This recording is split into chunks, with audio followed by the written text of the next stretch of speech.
La Chine est le premier commerçant du monde avec des importations et exportations annuelles d'une valeur de milliers de milliards de dollars. Dans ces échanges, les ports jouent un rôle essentiel. Parmi les 10 plus grands ports du monde, 7 se situent en Chine. Aujourd'hui, la Chine est étroitement liée au reste du monde.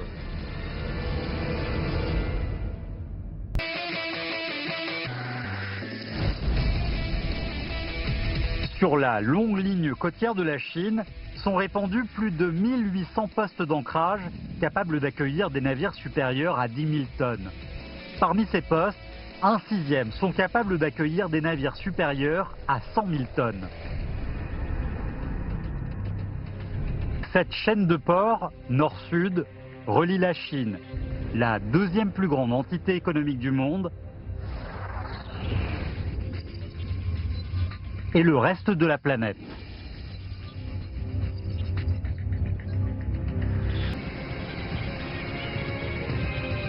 Parmi eux, le port de Shanghai occupe la première place mondiale.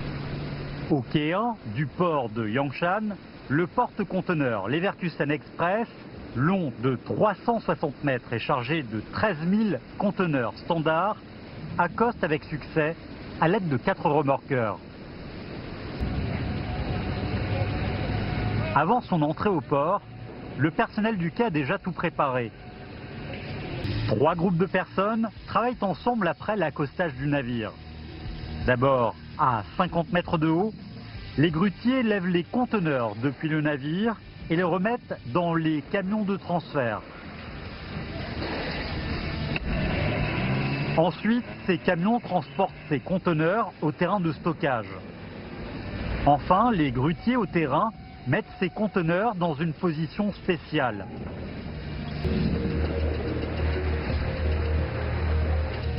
Le conteneur est l'une des grandes inventions du XXe siècle. Son plus grand succès est l'intégration du système logistique mondial.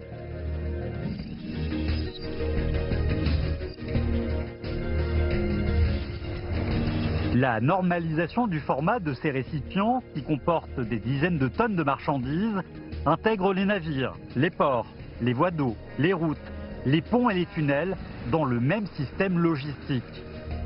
Le delta du fleuve Yangtze est connu pour son dynamisme économique. Le port de Shanghai est tout simplement la porte de cette région vers le monde. La Chine du Sud a une population dense mais manque d'énergie, tandis que la situation est l'inverse en Chine du Nord-Ouest.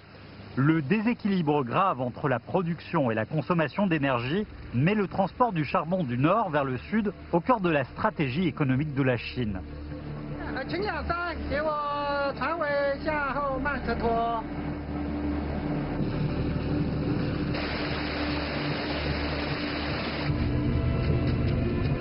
Aujourd'hui, le transfert du charbon est contrôlé par un système de transport en vrac sec hautement automatisé. Ce système transporte sans arrêt de l'énergie vers le sud de la Chine.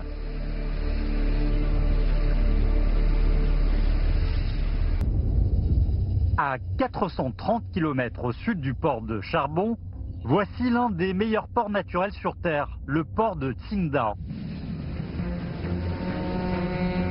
Il possède le 7e plus grand quai à conteneurs du monde. Mais sa grande fierté est le quai de fret à vrac de Dongdiakou.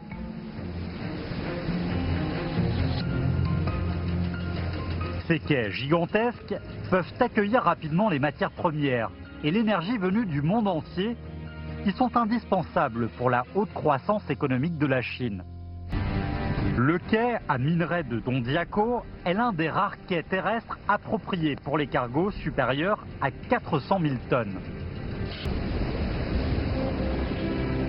La ligne côtière de Qingdao est idéale pour construire un port. L'eau profonde ne s'envase pas et ne gèle pas. Les plus grands cargos du monde peuvent accoster ici 24 heures sur 24. Dans le futur, plusieurs autres quais de même ampleur seront construits à Dongdiakou.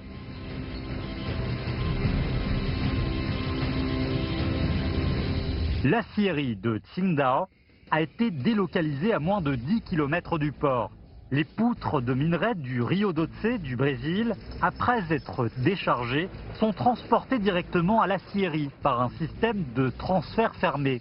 Les profilés d'acier seront transportés ensuite depuis le port au reste du monde ou à d'autres régions de la Chine. À côté du quai à minerai de fer, c'est le quai du pétrole et du gaz, capable d'accueillir les plus grands pétroliers et méthaniers du monde. Le pétrole et le gaz importés sont transportés directement à l'arrière-pays à travers des pipelines pour satisfaire les demandes massives d'énergie du pays.